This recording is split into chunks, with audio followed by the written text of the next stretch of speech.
اعوذ باللہ من الشیطان اللعین الرجیم بسم اللہ الرحمن الرحیم الحمد للہ رب العالمین وصلی اللہ علی محمد وآلہ الطاہرین قال اللہ تبارک وتعالی فی محکم کتابہ وهو اصدق القائلین وقولہ الحق بسم اللہ الرحمن الرحیم هل يستوی الذین یعلمون والذین لا یعلمون۔ ناظرین محترم، آج کا ہمارا جو عنوان ہے وہ جامع امام جعفر صادق علیہ السلام، اور میں چاہتا ہوں کہ اس عنوان کو 3 حصوں میں تقسیم کروں۔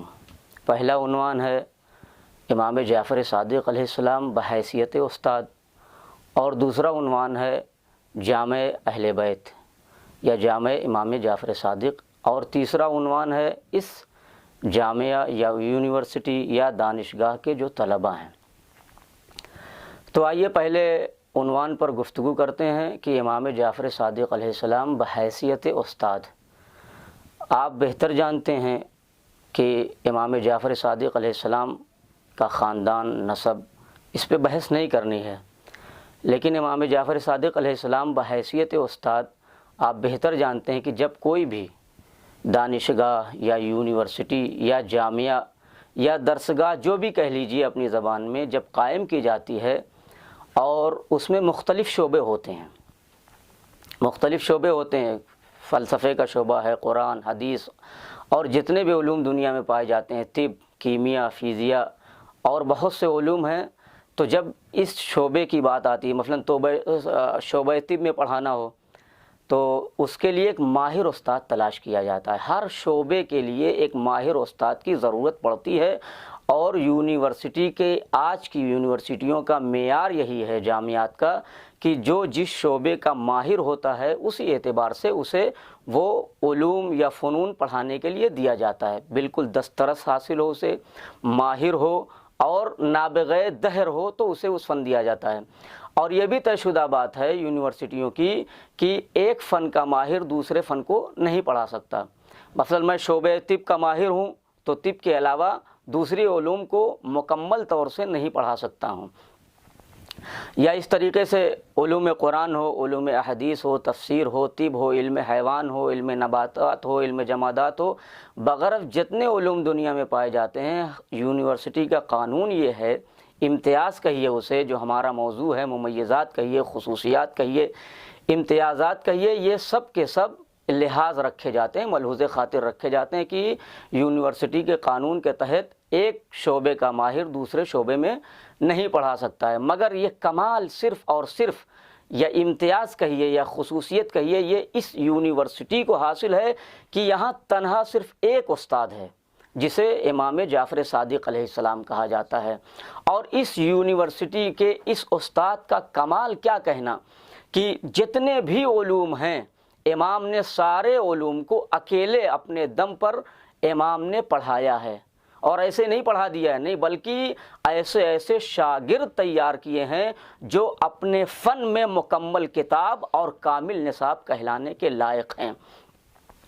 تو امام جعفر صادق علیہ السلام کو اگر کہا جائے کہ جامع العلوم، سارے علوم کے بانی، مؤسس اور عمید اور زعیم ہیں، تو یہ بیجا نہ ہوگا۔ اور اگر یہ کہا جائے کہ سارے علوم آپ ہی کے سرچشمے سے جاری ہوئے ہیں، اور یہ ایسا سرچشمہ ہے جس سے ساری دنیا فیضیاب ہو رہی ہے۔ اچھا، یہ علم آیا کہاں چھٹے امام کے پاس؟ تو ایسا نہیں ہے، امام خود فرماتے ہیں یہ علم الہی علم ہے، الہی علم ہے۔ امام فرماتے ہیں کہ حدیثی حدیث و ابی، بات مکمل عربی چھوڑ رہا ہوں، میری حدیث میرے بابا کی حدیث ہے، میرے بابا کی حدیث میرے جد کی حدیث ہے، میرے جد کی حدیث امام حسن کی ہے، امام حسن کی حدیث امام حسین کی ہے، اور امام حسین کی حدیث مولا علی کی ہے، اور مولا کائنات کی باتیں اور اقوال یہ رسول خدا کے ہیں، اور رسول خدا کی حدیثیں، اخبار اور ان کی باتیں اور ان کے کلام اور ان کا بیان یہ کس کے لیے ہے؟ یہ اللہ کا ہے۔ تو سلسلہ وہاں سے ہے۔ تو ایک خصوصیت اور بیان کر دوں، اس جامعے کی خاصیت یہ ہے، امتیاز یہ ہے کہ یہ الہی، محمدی، علوی، حسینی اور جعفری یونیورسٹی ہے، جس کا مقصد علوم اہل بیت کو دنیا کے سامنے بیان کرنا تھا۔ تو تو یہ یونیورسٹی امام کا ایک خاصہ اور امتیاز رہا ہے، ترہ ہے کہ امام نے سارے علوم کو ایسے ہی پڑھایا ہے جیسے اس فن کا ماہر اور اس علم کا دسترس رکھنے والا استاد پڑھاتا ہے، چاہے علم طب ہو، علم کیمیا ہو، علم فزیا ہو، علم کلام ہو، علم قرآن ہو، علم حدیث ہو، علم بیان ہو، علم معانی ہو، علم حیوانات ہو، علم حیات ہو، علم طبیعت ہو۔ یہ سارے علوم امام نے تنے تنہا پڑھائے ہیں، اور اس طرح پڑھائے ہیں کہ کوئی ایک آدمی بھی انگلی رکھ نہیں سکتا کہ یہاں جعفر ابن محمد نے خطا کی ہے۔ یہ امام کا، اور یہ سارے علوم امام نے، یہ بھی ایک جامعہ کا امتیاز ہے کہ یہ سارے علوم بیک وقت امام پڑھاتے تھے۔ اب یہ امام کا تھوڑی سی گفتگو۔ اب آئیے جامعہ، میں نے کہا نا سب سے بڑی خاصیت استاد محترم یعنی امام جعفر صادق علیہ السلام۔ دوسری خاصیت کیا ہے؟ دوسری سب سے بڑی خاصیت یہ ہے کہ اس کے طلباء 4000 طالب علم بیک وقت امام کے سامنے ثانوی ادب طے کرتے تھے، اور مختلف علوم، مختلف فنون اور مختلف قریوں اور گاؤں اور دیہات اور جہاں سے بھی، شہروں سے اور ممالک سے، دنیا کے گوشے گوشے سے آئے، اور انہوں نے امام جعفر صادق علیہ السلام کے سامنے ثانوی ادب طے کیا۔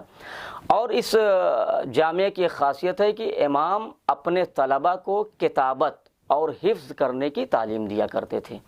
کتابت کا فائدہ کیا ہے؟ امام بیان کرتے تھے کہ اکتبو، لکھو، آئندہ یہ تمہیں فائدہ بھی پہنچائے گا اور تمہارے کام بھی آئے گا۔ تو امام لکھنے کی اور تدوین کرنے کی وصیت اور تشجیع دلاتے تھے اپنے طلباء کو۔ یہ ایک خاصیت ہو گئی۔ اور ایک امتیاز امام جعفر صادق علیہ السلام کی یونیورسٹی کا یہ ہے کہ امام اپنے طلباء کو تالیف اور تصنیف کی ترغیب دلاتے تھے کہ جو جس فن کا ماہر ہے وہ اس میں لکھے۔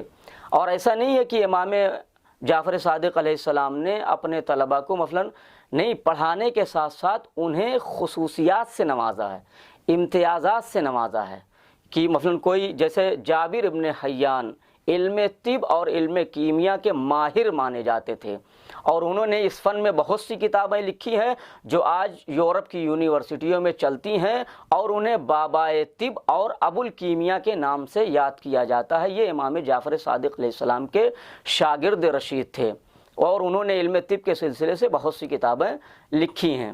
اور ایسے ہی آپ متکلم ہشام ابن سالم، ہشام ابن حکم اور مومن طاق، جو اپنے زمانے کے متکلم، علم کلام کے ماہر اور علم توحید کے نابغہ دہر جنہیں کہا جاتا تھا، اور جب بھی کبھی بھی توحید پر وقت پڑا اور الوہیت پر وقت پڑا اور علم کلام کی بات ہوئی تو امام انہیں آگے بڑھاتے تھے۔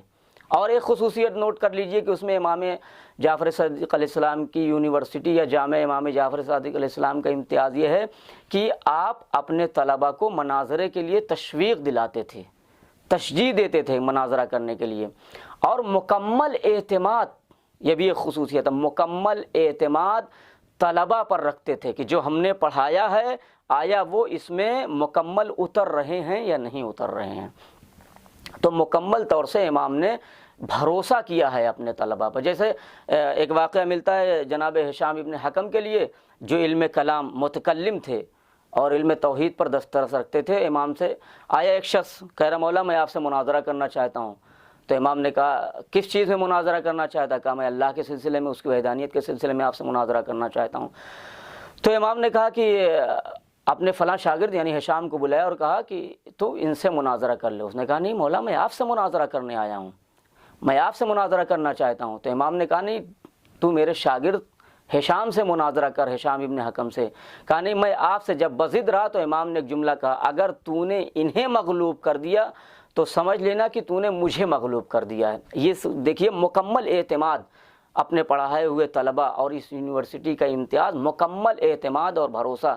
امام کے کہنے کے بعد جب گفتگو ہوئی علم کلام پر اور علم توحید پر تو ہشام ابن حکم نے اسے لاجواب کر دیا، اور امام نے ہشام کے جواب کو سن کر فرمایا کہ اگر تیری اور کوئی خواہش ہو اے سائل تو کسی اور سے مناظرہ کر لے، کہا میں فلاں علم میں تو امام نے فلاں کو بلایا، میں فلاں علم میں امام نے فلاں کو، اس طریقے سے وہ آخر میں وہ مغلوب ہو گیا اور اس نے جو ہے امام علیہ السلام کی یونیورسٹی کا کلمہ پڑھ لیا۔ اور ایسے بہت سے امتیاز ہیں جس پہ روشنی ڈالنا گویا سورج کو چراغ دکھانے کے مانند ہے، اور سارے امتیازات و خصوصیات کو اس مختصر سے جلسے میں بیان کرنا گویا سمندر کو کوزے میں بھرنے کے برابر ہے۔ جب سے 1400 سال سے جب سے یہ یونیورسٹی امام نے قائم کی ہے، اور یہ سمجھ لیجئے وہ علم و معرفت کا ایسا آفتاب ہے جس سے ہر زمانے میں لوگ علوم و فنون کے چراغ جلاتے رہیں گے، ایسا چشمہ ہے جس سے ہر انسان فیضیاب ہوتا ہے، اسی لیے آپ کو جعفر کہا جاتا ہے، یعنی ایسی نہر جس سے سارا زمانہ فیضیاب ہوتا رہے۔ ایسا نہیں ہے کہ امام نے اپنے خاص چاہنے والوں کے لیے یہ یونیورسٹی قائم کی تھی، نہیں، پورے عالم کے لیے دینی، دنیاوی، فکری ارتقاء، ذہنی آسودگی اور شعور و ادراک کی بالیدگی کے لیے امام نے یہ یونیورسٹی قائم کی تھی، اور اس کے علاوہ بہت سے امتیازات ہیں جس کو بیان کرنا ممکن نہیں ہے۔ وآخر دعوانا ان الحمد للہ رب العالمین۔ شکرا یا ربی شکرا، ہدیت قلبی شکرا۔